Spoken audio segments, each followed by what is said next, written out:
común, pero esta es una historia un poco diferente. Es la de cómo la música casi los separa para siempre. Esta es la melodía que Antonio estuvo a punto de perder. Y todo arranca con esta pregunta, que es la clave de todo. ¿De verdad puede una pasión, por muy bonita que sea, llegar a destruir un amor? Pues vamos a ver cómo algo tan puro como la música se convirtió poco a poco en el centro de un conflicto. Empezamos por el principio, como debe ser. El primer acto, su armonía inicial. Aquí es donde conocemos a dos personas que, aunque parecían de mundos distintos, encontraron una conexión, una conexión de esas que son únicas. Por un lado, tenemos a Antonio, un pianista para el que el mundo se explicaba a través de las teclas. Cada nota era como una palabra para él. Y a su lado estaba Felicia. Ella era diferente. No necesitaba entender de música porque sentía directamente la emoción que había detrás de cada compás. Él era el músico, sí, pero ella era el alma de esa música. ¿Y esta frase lo resume todo. Felicia no se sentaba a escuchar y ya está. ¿Qué va? Era su brújula emocional. Gracias a ella, la música de Antonio iba más allá de la técnica perfecta. Conseguía conectar de verdad. Digamos que en ese momento vivían en una armonía absolutamente perfecta. Pero claro, como suele pasar, la armonía no dura para siempre. Y aquí es donde la historia empieza a cambiar de tono.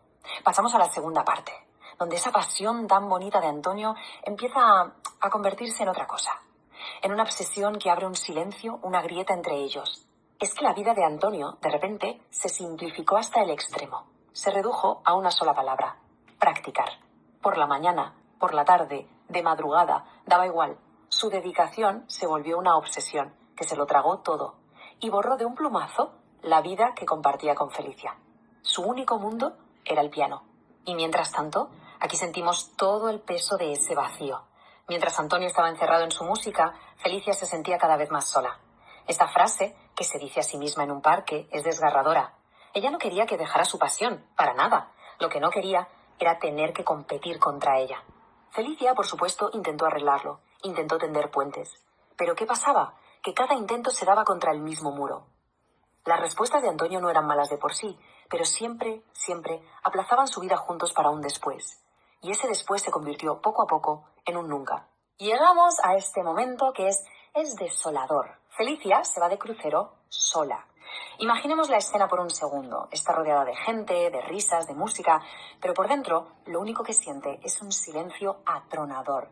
La distancia física solo era el reflejo de la distancia emocional que ya había entre ellos. Y con este panorama llegamos al punto de inflexión, al clímax de la historia. Un concierto benéfico que organiza Felicia y que, sin que ninguno lo sepa del todo, es la última oportunidad. La nota final que decidirá si su melodía se rompe para siempre.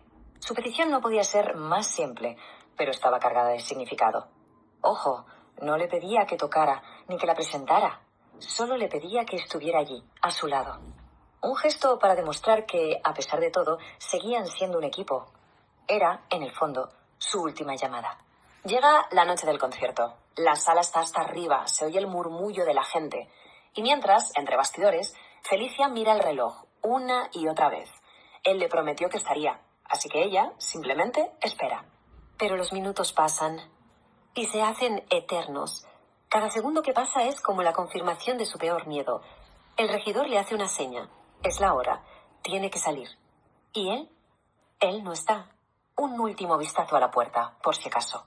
Nada. No hay más tiempo. Completamente sola, con el peso de esa ausencia, camina hacia el escenario. Antonio no ha venido. Y esto, claro, es la gota que colma el vaso. Rota por lo que ella cree que es el abandono definitivo, toma una decisión radical. El dolor es tan fuerte que la única salida que ve es esa, empezar de cero, en otro lugar. Pero aquí viene lo más cruel de toda la historia, el gran malentendido, porque Antonio sí cumplió su promesa.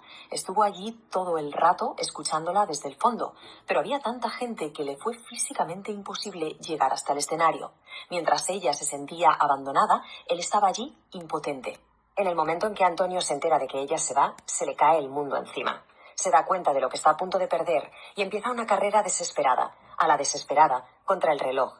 Tiene que llegar a la estación antes de que ese tren se vaya. Y en la estación, por fin, la encuentra. Y lo que le dice Antonio ya no son excusas, es una confesión, pura y dura. Por primera vez reconoce que su obsesión con el piano le hizo olvidar lo único que de verdad importaba. lo que le daba sentido a todo. Ella. El tren pita. Las puertas se abren. Felicia está ahí, delante de él, a un paso de subir. Y el mundo se para. Durante 3 segundos. 3 segundos de un silencio que lo contiene todo. Su pasado, su dolor y un posible futuro juntos. Y en lugar de dar ese paso hacia el tren, se da la vuelta y lo abraza. Un abrazo que lo dice absolutamente todo. Es perdón, es reencuentro, es una segunda oportunidad. No hacen falta palabras. Su melodía, que parecía rota, vuelve a sonar. Y con ese abrazo entramos en el acto final. Porque esto no va de volver a como estaban antes, ¿qué va? Se trata de construir algo nuevo, algo más fuerte, a partir de todo lo que han aprendido. Juntos descubren cuál es, de verdad, la verdadera melodía de sus vidas. Y todo se resume en esta frase de Antonio, por fin lo he entendido. El piano es su pasión, sí, pero Felicia es su propósito. Sin ella, las teclas solo hacen ruido. Es ella la que convierte ese ruido en música con alma. Entonces, ¿qué podemos sacar de esta historia? Pues varias cosas. La primera, ese dicho tan cierto de que nadie sabe lo que tiene hasta que está a punto de perderlo. También nos enseña que a veces no se trata de practicar más, sino de cuidar más a quien tenemos al lado. Y sobre todo, la lección más importante, que antes que cualquier pasión, por grande que sea, siempre tienen que estar las personas. Y para terminar, nos queda una reflexión en el aire. La historia de Antonio y Felicia nos invita a pensar un poco. ¿Quiénes son esas personas que le dan sentido a nuestra propia melodía? ¿Las estamos cuidando como se merecen? Una pregunta importante para no arriesgarnos nunca a perder nuestra propia música. Servicios en uso. Servicio, grabación de